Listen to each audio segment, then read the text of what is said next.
بسم اللہ الرحمن الرحیم۔ عزیز طلبہ، آپ سے بات ہو رہی تھی شفاعت کے حوالے سے۔ شفاعت کا عمل جو ہے یہ انسان کے لیے بڑا اہم ہے، اور جو بندہ اسلام میں پورا کا پورا داخل ہوگا اور مکروہات سے، گناہوں سے اور ایسی چیزوں سے بچے گا جس کے بارے میں اللہ اس کے رسول کا واضح حکم ہے کہ یہ نہیں کرنی، تو اس کو شفاعت ملے گی۔ اور ہر شفاء جو ہے وہ اللہ کی رضامندی سے منسلک ہے، یہ میں آپ کو بتاؤں۔ اگر اللہ چاہیں گے تو اس فرد کے بارے میں، اس گروہ کے بارے میں شفاعت ہو سکتی ہے۔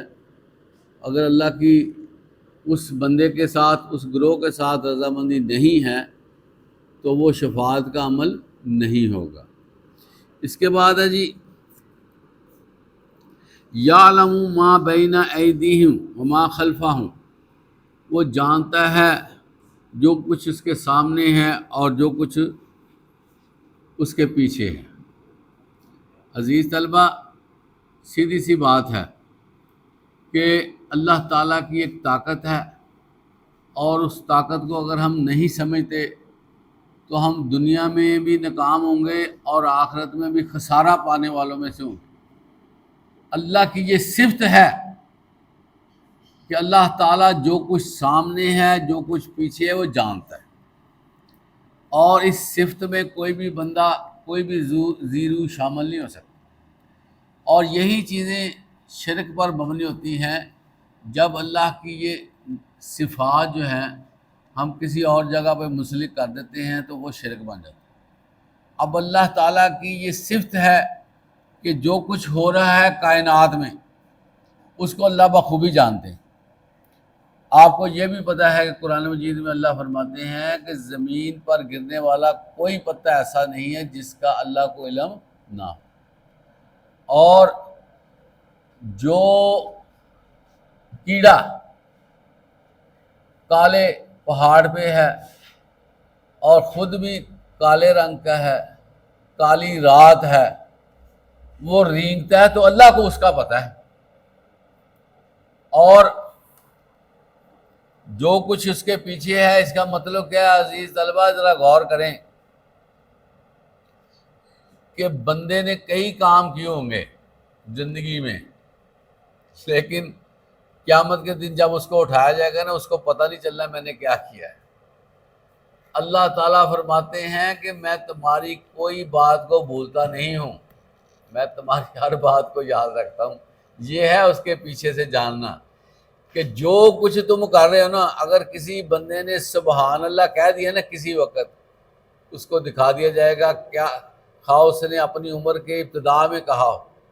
اسی طرح کسی نے اللہ اکبر کہا ہے، اس کو دکھایا جائے گا کہ یہ تم نے پڑھا تھا۔ اسی طرح اگر کسی نے لا الہ الا اللہ پڑھا ہے، اس کو دکھایا جائے گا۔ یہ عزیز طلبہ ذرا فلسفے پہ غور کریں کہ ہر بندہ جو کچھ کرتا ہے نا وہ اللہ کے علم ہے، اور بعد میں بھی وہ اس کے ساتھ دکھایا جائے گا۔ تو اس طرح حضرت انسان جو ہے نا وہ پوری طرح باؤنڈ ہے، پوری طرح وہ ہر طرح سے نا کنٹرول اس کو کیا گیا ہے، تاکہ پتہ چلے کہ قیامت کے دن کس کو انعام ملنا ہے، کس کو سزا ملنی ہے۔ اب ہمیں عزیز طلبہ اللہ تعالیٰ نے زبان دی ہے، آنکھیں دی ہیں، کان دیے ہیں، دل دیا ہے، دماغ دیا ہے، جسم دیا ہے۔ کیا یہ جسم کوئی دنیا کو بندہ بنا سکتا ہے؟ اس طرح کی کوالٹیز کوئی بندہ لا سکتا ہے؟ لیکن اللہ کے لیے یہ بندے بنانا، پیدا کرنا کتنا آسان ہے۔ لیکن پوری کائنات مل بھی جائے نا تو انسان جیسا کوئی اسٹرکچر نہیں کو بنا سکتا، ٹھیک ہے نا۔ اب اللہ نے انسان کو یہ چیز دی ہے، اسٹرکچر دیا ہے، تو یہ ایسے نہیں پکڑا دیا کہ جاؤ تم اب انجوائے کرو، بس تمہیں آنکھیں دے دی جو مرضی دیکھتے رہو، کان دے دیے جو مرضی سنتے رہو، ہاتھ دے دیے جو مرضی کرتے رہو، دماغ دے دیا جیسی تیسی سوچ بناؤ۔ نہیں، اللہ نے ہر چیز پہ پیرا لگایا ہوا ہے۔ اور ہاتھوں نے ہمارے خلاف گواہی دینی ہے، کانوں نے ہمارے خلاف گواہی دینی ہے، آنکھوں نے ہمارے خلاف گواہی دینی ہے، اور اسی طرح ہمارے قدموں نے ہمارے خلاف گواہی دینی ہے۔ جس زمین پہ ہم چلتے ہیں اس زمین نے ہمارے خلاف گواہی دینی ہے اگر ہم غلط کرتے رہے۔ اس لیے یہ نہ سوچا کریں کہ جو ہے وہ بس دنیا میں آئے ہیں، جو کچھ ہوگا دیکھا جائے گا، نہیں، ہم سب جو ہے وہ آبزرویشن میں ہیں، اور اللہ تعالیٰ مائنوٹلی اس کو دیکھ رہا ہے کہ میرے بندے جو ہے کیا کر رہے ہیں۔ اور اللہ تعالیٰ قرآن میں فرماتے ہیں کہ میں ہر بندے کا پورا پورا بدلہ دوں گا۔ تو کیسے بدلہ دینا ہے؟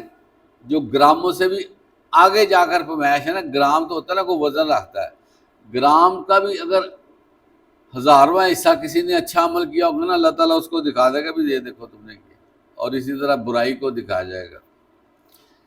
اس کے بعد ہے جی وَلَا يُحِيطُونَ بِشَيْءٍ مِّنْ عِلْمِهِ إِلَّا بِمَا شَاءَ،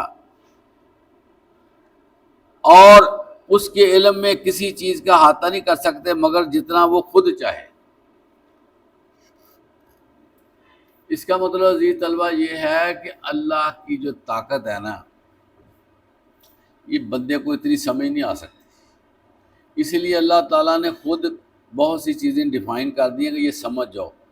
جو چیز اللہ تعالیٰ سمجھانا چاہتا ہے وہ اللہ تعالیٰ نے سمجھا دی ہے۔ اب نبیوں کو ہم سے زیادہ علم دیا گیا، آپ صلی اللہ علیہ وسلم کو بہت زیادہ علم دیا گیا، حتیٰ کہ اگر قبر میں عذاب ہوا نا کسی کو، اللہ نے اپنے نبی کو دکھا دیا کہ یہ دیکھو عذاب ہو رہا ہے۔ اس کے علاوہ آپ کو پتہ ہے معراج پہ جب آپ صلی اللہ علیہ وسلم تشریف لے گئے، اس وقت بھی ساری چیزیں دکھائی گئیں۔